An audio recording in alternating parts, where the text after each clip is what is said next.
வணக்கம் நண்பர்களே, நான் உங்கள் நண்பன் அபிராமி சீனிவாசன் பேசுகிறேன். சித்தர்களை தேடி அப்படிங்கிற இந்த தொடரில் தொடர்ந்து நம்ம சித்தர்களுடைய அற்புதங்களை பற்றி பேசிக்கிட்டு இருக்கோம். சித்தர்களை பற்றி சிந்தித்து கொண்டு இருக்கிறோம். அந்த வகையில் காஞ்சி மகா பெரியவரை பற்றி நம்ம நிறைய பேசலாம். அவருடைய அற்புதங்கள் நிறையா இருக்குது.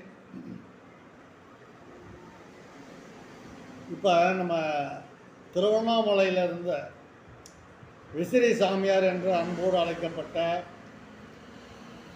யோகிராம் சுரத்குமாரை பற்றி கொஞ்சம் பார்க்கலாம். அவருடைய அற்புதங்களை பற்றி பார்க்கலாம். இது திரையுலகிலே மிக பிரபலமாக இருக்கின்ற நமது அன்புக்குரிய சூப்பர் ஸ்டார் ரஜினிகாந்தோடு இணைந்த ஒரு நிகழ்ச்சி.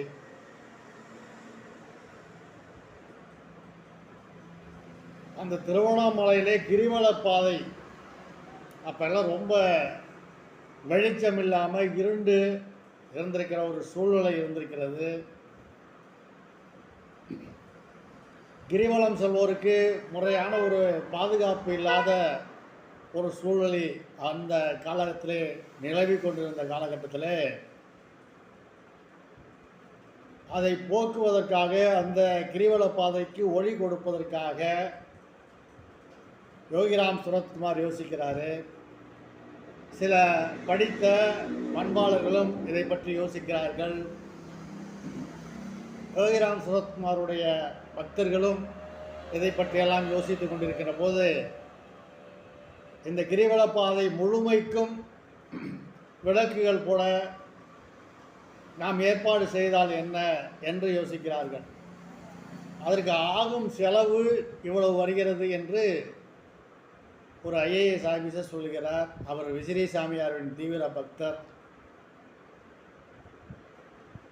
சரி, இதற்கான பணத்தை நாம் கலெக்ஷன் பண்ணுவோம், பொதுமக்கள்கிட்ட நிதியை வசூலிப்போம் அப்படின்னு சொல்லிட்டு முதல்ல சூப்பர் ஸ்டார் வீட்டுக்கு போவோம் அப்படின்னு சொல்லி முடிவு பண்ணி போகிறாங்க. சூப்பர் ஸ்டார் ரஜினிகாந்த் வீட்டில் இருக்கார். நாங்கள் திருவண்ணாமலையிலேருந்து வருகிறோம். திருவண்ணாமலையிலே கிரிவல பாதைக்கு விளக்கு போடுவதற்கு, வெளிச்சம் கொடுப்பதற்கு நாங்கள் யோசிச்சுக்கிட்டு இருக்கோம். மக்கள் எல்லாம் தைரியமாக நிம்மதியாக கிரிவலம் சுற்றி வர வேண்டும் அப்படிங்கிற எண்ணத்தோடு நாங்கள் வந்திருக்கிறோம்.